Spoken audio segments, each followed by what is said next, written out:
They said he was death on 4 legs. A beast no man could touch. A stallion so violent that even speaking his name felt like a curse. Obsidian. A 4-year-old Dutch warm blood with a coat the color of burnt earth and eyes that held nothing but rage. He'd put 3 trainers in the hospital, shattered Wallace's collarbone in 2 places, and nearly killed Dr. Daniel Smith when a vet tried to sedate him. Yet Martin Curry, the billionaire real estate mogul who owned him, refused to give up. But before we dive into this incredible story, make sure you hit that like button, share this with someone who needs to hear it, and subscribe so you never miss another story like this. And really, I'm curious, where are you watching from? Drop your country name in the comments below. I love seeing how far these stories travel. Now, let's get back to Nathan and Obsidian. From his ranch office overlooking the Montana mountains, Martin stared at the empty paddock where Obsidian stood alone, separated from every other horse, every other living thing. The stallion paced like a caged lion, powerful muscles rippling beneath his dark coat, nostrils flaring at shadows only he could see. Martin's hand trembled slightly as he reached for the framed photograph on his desk, a faded image of a young boy, no more than 8, sitting atop a gentle brown horse. The caption beneath read, "Martin and Duke, 1992, first ribbon." That's when he made the announcement that would change everything. $1 million, he said into the phone, his voice steady despite the pain in his chest. To anyone who can make Obsidian trust again. I don't care who they are or where they come from. If they can reach him, the money is theirs. Before we begin, don't forget to hit like, share, and subscribe. And I'm really curious, where are you watching from? Drop your country in the comments. I love seeing how far our stories travel. Back to the story. 300 miles away, in the forgotten alleys of Billings, a 14-year-old boy named Nathan was doing what he'd done every day for the past 4 years, surviving.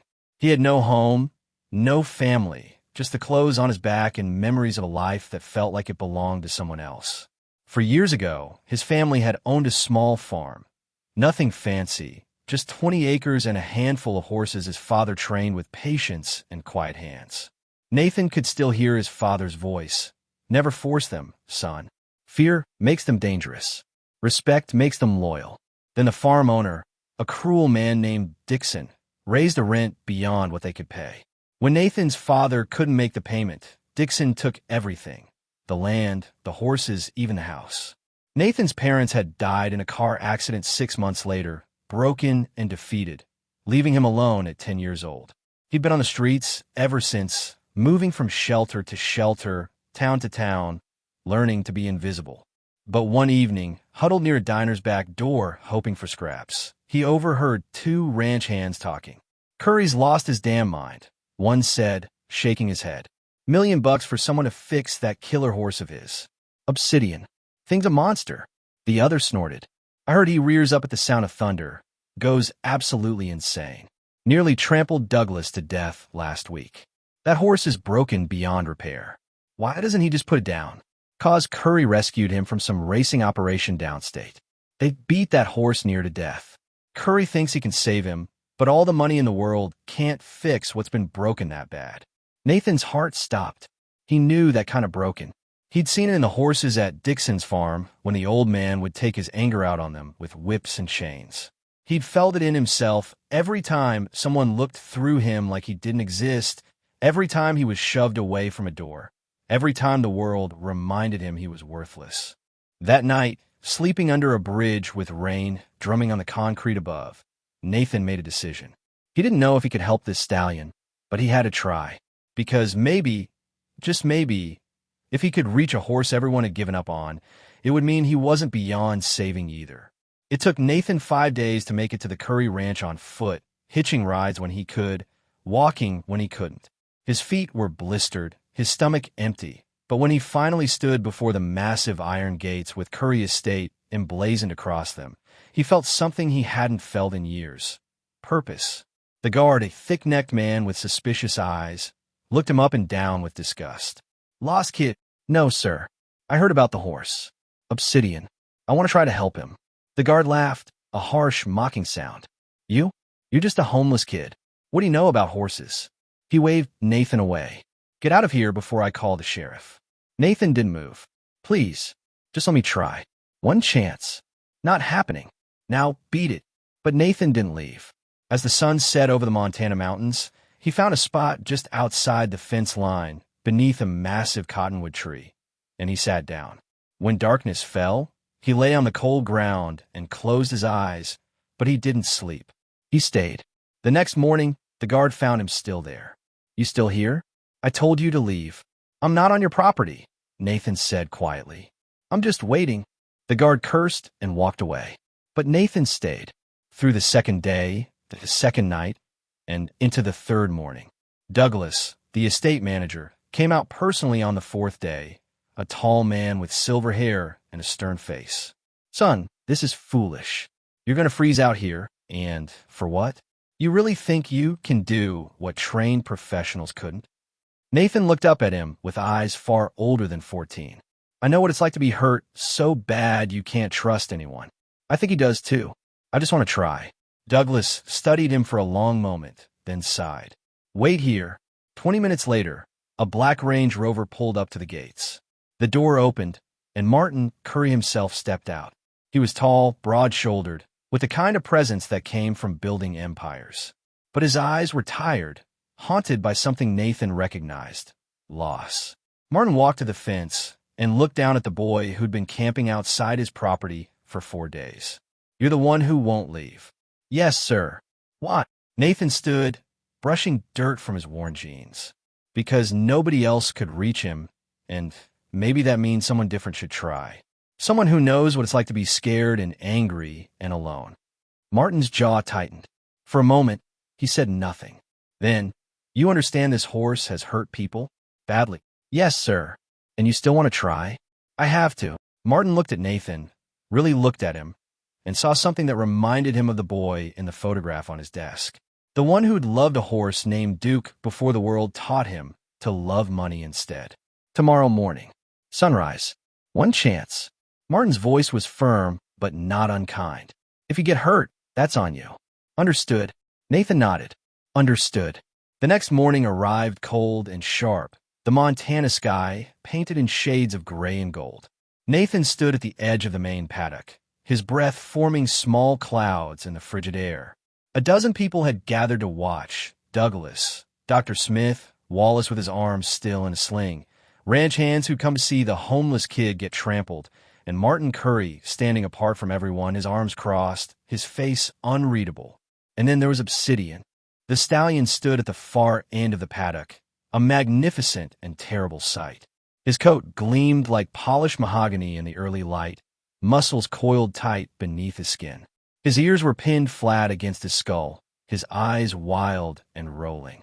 When he saw the gathering of people, he reared up, hooves slashing at the air, a scream of rage tearing from his throat that made several onlookers step back. Jesus, someone muttered. That horse is insane. Dr. Smith approached Nathan, his medical bag in hand. Son, I've been a veterinarian for 23 years, and I'm telling you, that animal is dangerous. He's traumatized beyond rehabilitation. Please reconsider. Nathan looked at the doctor, then back at Obsidian. What happened to him? Martin answered from behind them, his voice heavy. I bought him from a racing operation downstate. They were using him as a stud, but when he didn't perform the way they wanted, they tried to break him. Whips, starvation, isolation. When I found him, he was locked in a stall so small he couldn't turn around, covered in scars and half-starved. I thought if I could save him, maybe I could make up for... He stopped abruptly, his hand unconsciously touching his chest pocket where the photograph rested. Nathan understood. This wasn't really about the horse. It was about redemption, about second chances, about trying to fix something broken because you couldn't fix what you'd lost. I'm ready, Nathan said quietly. Douglas opened the paddock gate, and Nathan stepped through. The moment he did, Obsidian's head snapped toward him. The stallion pawed the ground, dust rising in small clouds. His nostrils flared, drinking in Nathan's scent, and a low, rumbling sound, almost a growl, came from deep in his chest. Easy, someone called from the fence. Move slow, but Nathan didn't move at all. He stood perfectly still, 10 feet inside the gate, and he simply waited. The wind picked up, carrying the scent of pine and earth. Obsidian took 3 aggressive steps forward, his massive head lowered, ears still pinned. Nathan's heart hammered his chest, but he didn't retreat. He learned a long time ago that running from fear only made it chase you harder. Instead, he did something no one expected. He knelt down. "What's he doing?" Wallace hissed. "Making himself small," Dr. Smith murmured. "Non tretaining." Nathan knelt in the dirt and lowered his eyes, not in submission, but in respect. He could hear his father's voice from years ago. "They need to know you're not there to hurt them. Let them come to you." Obsidian snorted, confused by this strange behavior. Every human who'd entered his space had come with ropes, with whips, with demands. This one just knelt. The stallion circled, keeping distance, his hooves striking the ground in sharp, staccato rhythms. Minutes passed. 5, 10. The onlookers shifted uncomfortably. Then, without warning, thunder rumbled in the distance. Obsidian exploded. He reared up with a scream of pure terror, his eyes rolling white, foam flying from his mouth. His hooves came down like hammers, and he charged, not at Nathan, but at the memory of pain, at the ghost of whips and chains and dark stalls. "Get out!" Martin shouted. "Nathan, get out of there!" But Nathan didn't move. As Obsidian thundered past him, close enough that he could feel the heat radiating from the horse's body, Nathan began to speak. His voice was soft, barely audible over the stallion's panicked breathing. "I know," Nathan said. "I know you're scared. I know they hurt you. I know you don't trust anyone. And you think if you're scary enough, they'll leave you alone." Obsidian skidded to a stop, his sides heaving. He spun to face Nathan, ready to charge again. "But you're not bad," Nathan continued, his voice steady despite his fear. "You're just afraid. And being afraid doesn't make you broken. It makes you smart. Because the world taught you that trust gets you hurt." The stallion's ears flickered, just slightly, forward. "My dad used to work with horses like you," Nathan said, still kneeling, still calm. "Horses that people gave up on. He'd tell me, 'Nathan, fear is just love that got hurt.' And I think maybe you loved someone once. Maybe you trusted them. And they hurt you so bad you swore you'd never trust again." Obsidian took one step closer, then another. "I get it," Nathan whispered. "I lost people too. And sometimes the world is so cruel and so cold that being alone feels safer than hoping someone might care." The stallion was now standing directly in front of him, massive and trembling, his breath coming in short bursts. Nathan slowly, so slowly, reached into his pocket and pulled out something he'd been carrying for 4 years. A photograph, creased and faded, but still visible. A young boy and a brown horse standing in front of a small barn. "This was my horse," Nathan said softly. "His name was Copper. He was gentle and kind, and when my mom and dad died, they took him away from me too. I don't know where he is now, but I remember what my dad taught me." He carefully placed the photograph on the ground between them. Then, even more slowly, Nathan extended his hand, not to grab, not to force, just offering. "Open palm. No demands. You don't have to trust me," he said, "but I promise I'll never hurt you. I promise I'll never make you do anything you don't want to do. And I promise you're not alone anymore." Obsidian's entire body shook. His ears swiveled forward, then back, then forward again, a war raging inside him between fear and the desperate, aching need to be understood. Thunder rumbled again, closer this time, and the stallion flinched but didn't bolt. Then, with agonizing slowness, Obsidian lowered his massive head. His muzzle came down, until it hovered inches from Nathan's outstretched hand. The stallion's breath was hot against Nathan's palm. For a long, suspended moment, the world held its breath. And then Obsidian pressed his nose gently into Nathan's hand. The sound that came from the watching crowd was collective, a gasp of disbelief. Martin Curry's hand flew to his mouth. Douglas gripped the fence so hard his knuckles turned white. Dr. Smith stared, speechless. Nathan's eyes filled with tears, but he smiled. "There you are," he whispered. "There's the real you." Slowly, carefully, Nathan rose to his feet. Obsidian followed his movement, keeping his nose close to Nathan's hand. Then Nathan did something extraordinary. He reached up and placed his hand on the stallion's powerful neck, right over the heart. "You're safe now," he said. "I've got you." Obsidian's eyes, wild and furious just minutes before, softened. The tension bled out of his muscles. And then, in a gesture that made Dr. Smith's professional composure finally crack, the stallion lowered his head and rested it against Nathan's shoulder. The boy and the horse stood together in the center of the paddock, two survivors who'd found each other in their brokenness, and for the first time in 4 years, for both of them, the world felt a little less cruel. Martin Curry walked slowly into the paddock, tears streaming down his face. When he reached Nathan and Obsidian, he had to clear his throat 3 times before he could speak. "You did it," he said, his voice raw. "You actually did it. No one has ever gotten close to him. The $1 million is yours, son. Whatever you want to do with it, however I can help you, it's yours." Nathan looked at Martin, then at Obsidian, then down at the photograph still lying in the dirt. When he spoke, his voice was quiet but clear. "I don't want the money, Mr. Curry." Martin blinked, stunned. "What?" "I don't want your money," Nathan repeated. He took a shaky breath. I want a home. I want a family. I've been alone for 4 years, and I'm tired of being invisible. I'm tired of being nobody. So if you really want to give me something, give me a place to belong. Let me stay here. Let me work with the horses. Let me," his voice broke, "let me matter to someone." Martin stared at the boy, this 14-year-old kid who'd camped outside his gates, who'd risked his life for a horse everyone else had given up on, who just turned down $1 million because what he needed couldn't be bought. And in that moment, Martin saw himself at 8 years old, sitting on Duke's back, feeling loved and safe and whole. Before he'd lost his way, before money became more important than connection, before he'd forgotten what actually mattered. "Nathan," Martin said, his voice thick with emotion, "you already matter. And if you'll have me, I'd be honored to give you a home." Nathan's legs gave out. He sank to his knees in the dirt, and Obsidian immediately pressed closer, protective and gentle. "You mean it?" Nathan whispered. "I mean it," Martin said firmly. He knelt down beside Nathan and placed a hand on the boy's shoulder. "You'll have a room in the main house. We'll get you enrolled in school. You'll work with the horses if you want, or you could do something else entirely. But most importantly, you'll have a family. Because I think maybe I need you as much as you need me."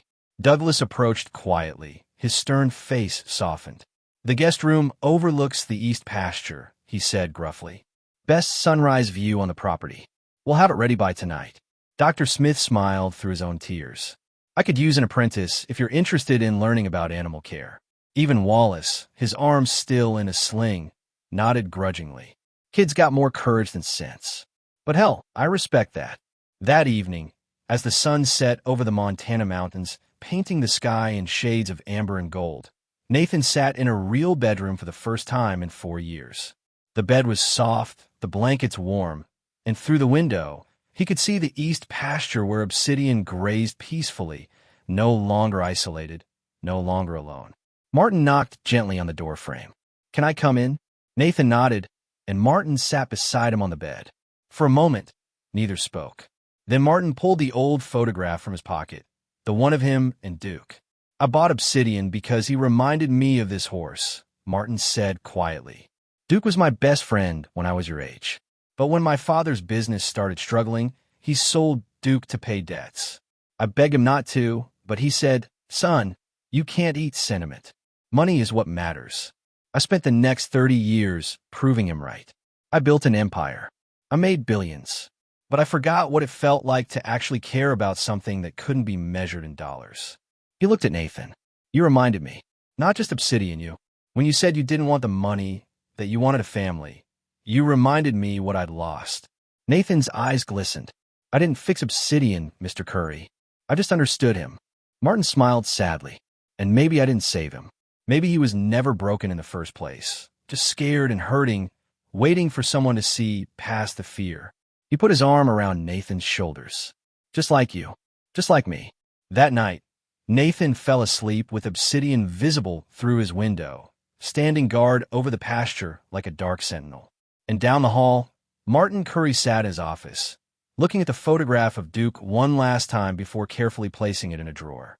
He didn't need to hold on to the past anymore, because the boy who'd camped outside his gates, the horse everyone called a killer, and the billionaire who'd forgotten how to love anything but money had built something that couldn't be bought, sold, or traded. They'd build a family. And in the morning, when Nathan woke to the Montana sunrise streaming through his window and walked down to the stables where Obsidian nickered a greeting, when Martin met him there with 2 cups of coffee and a quiet smile, when Douglas showed Nathan how to properly brush a horse and Dr. Smith taught him about equine anatomy, in those moments, the million-dollar question was finally answered. You can't buy healing. You can't purchase trust. And you can't put a price on belonging. But you can offer it freely, with open hands and an open heart to those who need it most. If this story touched your heart, don't just scroll past. Share it with someone who believes in second chances, in the healing power of understanding, and in the unbreakable bond between humans and animals. Let this moment be heard. Tap the like button if you believe every broken soul deserves to be seen. Drop a comment with a heart if you've ever found healing in an unexpected place. And don't forget to subscribe for more powerful stories that stay with you long after they end.